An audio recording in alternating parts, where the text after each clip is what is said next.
How's it going, you guys? It's Max here. Today, as you guys might know, the November patch release, or sorry, the September patch release, came out today on the 4th, or it's actually coming out tomorrow. Okay, yeah, so it's coming out tomorrow.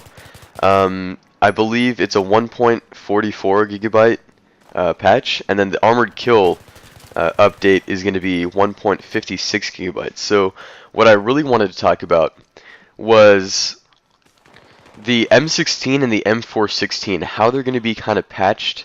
They say that let's see, where is it? I'm reading straight from the list.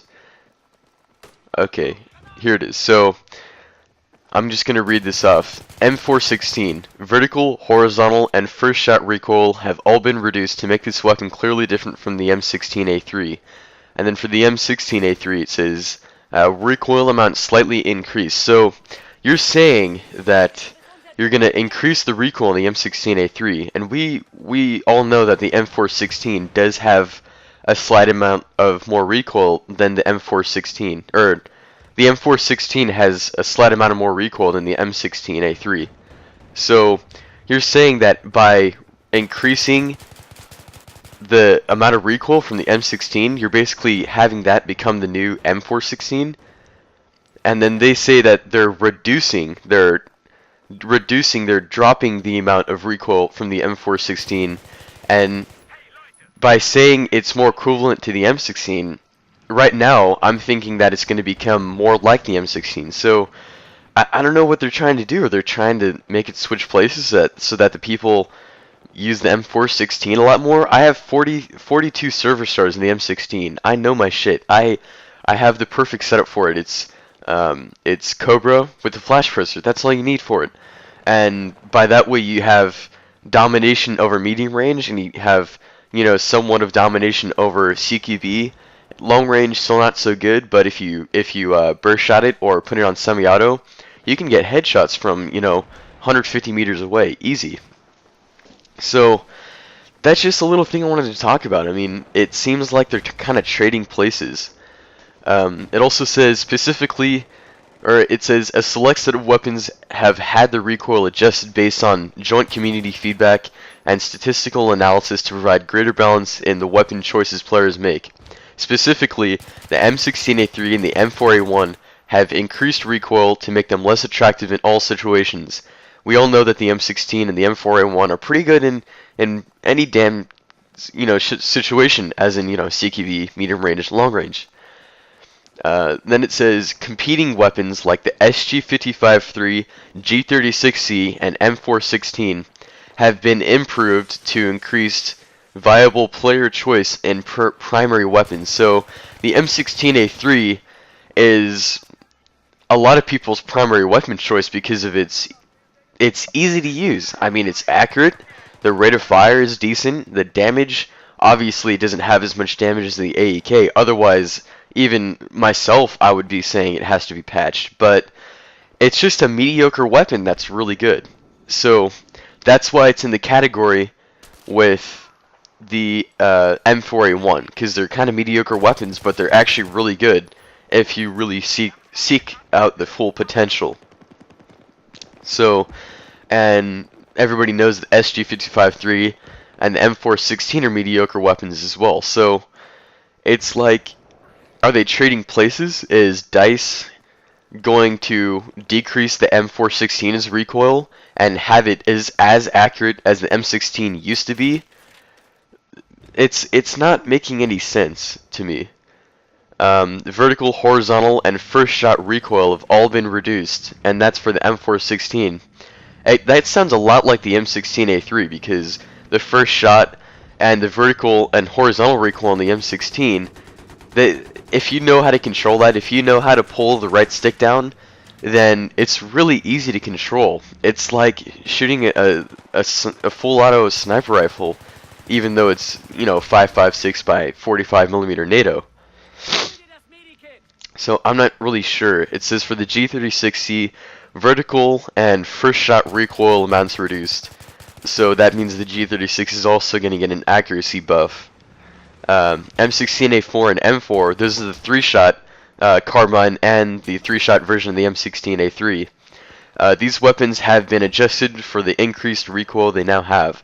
The burst versions of these weapons give the player a reduction in horizontal recoil for greater control.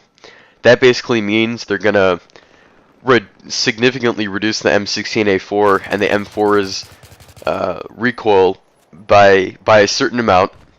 And before, I mean, I guess I could say this myself, the M16A4's recoil, I was surprised for how much recoil it had. I think it had, if you were trying to fire it like an M16A3, I think it had a little more recoil than the A3, even though it should be easier to control than the A3. So I hope I'm not like confusing you guys like M16, A3, A4, you know, M416. The names are like so similar that it does get kind of confusing. But if you're following along, I'll have the patch notes in the description. If you haven't liked Battlefield on Facebook yet, they give out all this information, you know. So apparently for premium members, oh, it's September already. Okay, yeah, I thought it was like November. Okay, but anyways, yeah, the Armored Kill is coming out for Xbox. When is it? Coming out for Xbox on hold on, I'm trying to look for it. Sorry, you guys. September 4. No, September. Oh yeah, September 11th is when Armored Kill DLC is coming out, and the patch comes out tomorrow. So that's September 4th.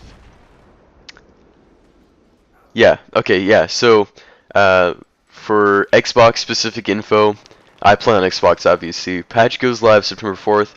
Armored Kill goes live September 11th for premium members, which is me, and September 25th for non-premium members. Wow, what really confuzzles me is the patch size. I mean, if you look at the patch notes, that is a lot of shit. So when people complain about the patch size, you know, you have to expect for this kind of game. This game is so detailed. There's obviously going to be a billion little mistakes, and then each patch brings even more mistakes, and they have to patch that. You know, not every game is going to be completely equal, you know, completely balanced. So you have to expect that from this kind of game, especially from running Frostbite 2, you know, little minor character animation glitches, things like that. They can't always patch those things, so you have to expect this kind of stuff. So patch goes live September 4th. The patch size in general is going to be 1.44 gigabytes, and the Armored Kill size is going to be 1.56 gigabytes. So that means all of the maps and the new vehicles and all the other attachments or whatever are going to be 1.56 gigabytes. So yeah, it's how to download patch. It will be first a small 184 megabyte title update automatically download when you start the game. When restarting the game, you will get a pop-up notifying you that multiplayer update 4 is available. It is not mandatory to accept this, but we advise you to do so, otherwise you can't play multiplayer. And you know, everybody knows that if you don't download any patches, you can't play in multiplayer because you wouldn't be equivalent to other people's patches.